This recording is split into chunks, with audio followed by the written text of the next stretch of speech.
De când știți aici era cipuită, gata.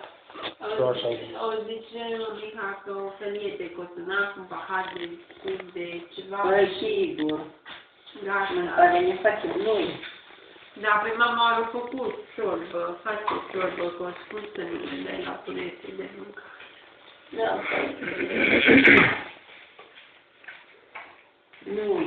Nu era nicio problemă, dacă era o 30 de tăiat.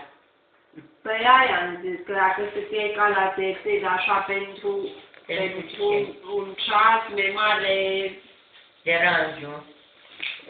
Ea trebuie să-și aducă cutiile, să-și așeze tăiătării.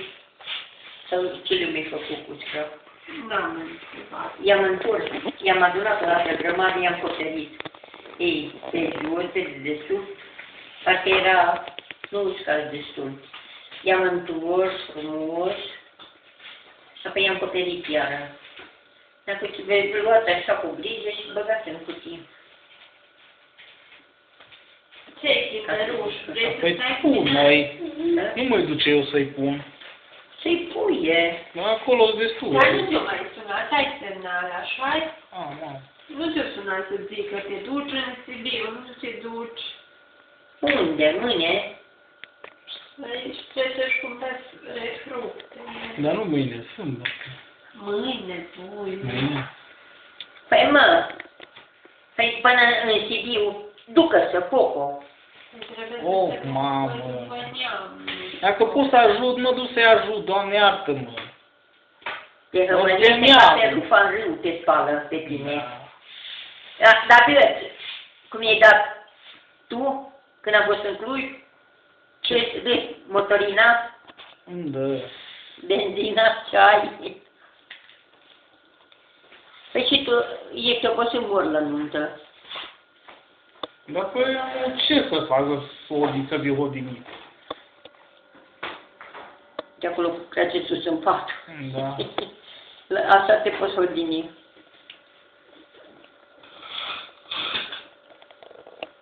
Nu mă obosește, nu știu cât să mă duc până în Sibiu și înapoi.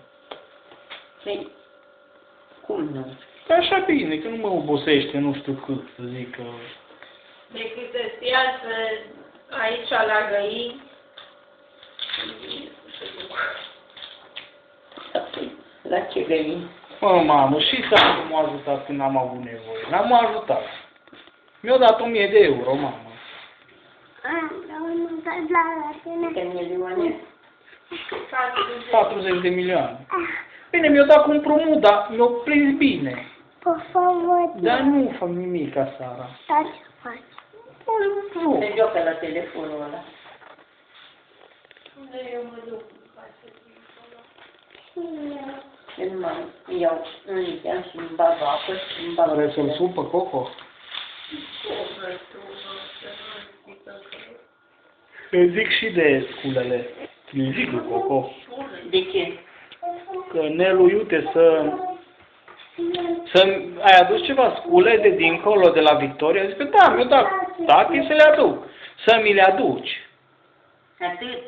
Păi, n-am mai zis nimic. Cornel și cablul ăla care-i făcut pe roată, zice, ghitul ăla. Unde îl bagi? În ladă. Unde îl pui? O vii, o căuta în el. Zice că nu știi ce să dau.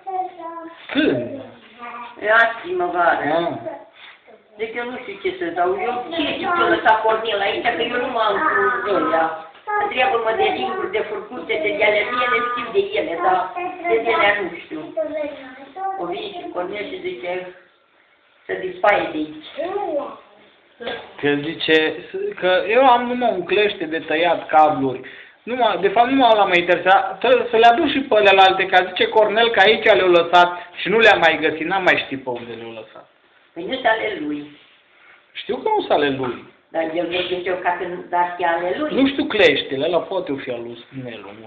O să numai cleștele interesează. Dar ce clește? De E un tăiat. clește de la mare, așa de tai fier beton cu el. N-am văzut noi. Dar nu aduc E aici, e în geantă. Pe de zic, eu nu l-am văzut noi. Ăla e tai. Eu nu-i dau nimic. Mie Nelu nu i-o dat. Mie mi l-a dat Coco, mi l-a pus în mașină. Coco să-i vede. Și știi ce-l cred pe Coco? Că toate sculele le-au dorogit Nelu, știi? Și n-ar mai vrea să le lase acolo. Asta uite podul bun. De unde se le pune, de acolo se le ia de la noi. Că eu mie nu le dau nimurului. Eu știu. Eu așa ceva Au n-am. încolo, mă, au un poz. Așa s-a pus stăpân. O mai fost ceva. Aia, pârlitoarea. Ia-o. Să-mi aduci pârlitoarea, să-mi aduci pârlitoarea. Îi zicea lui Marius. Păi stai mă, că nu e a ta. Pârlitoarea. Păi, dat eu de ei din pod. Nu. Nu. Să-mi dai pârlitoare. Te zici că... A, băi. Uai, cât pot fi de... Ce faci tu? Ia să ține să Bulina. de ele mintind. De toate ele.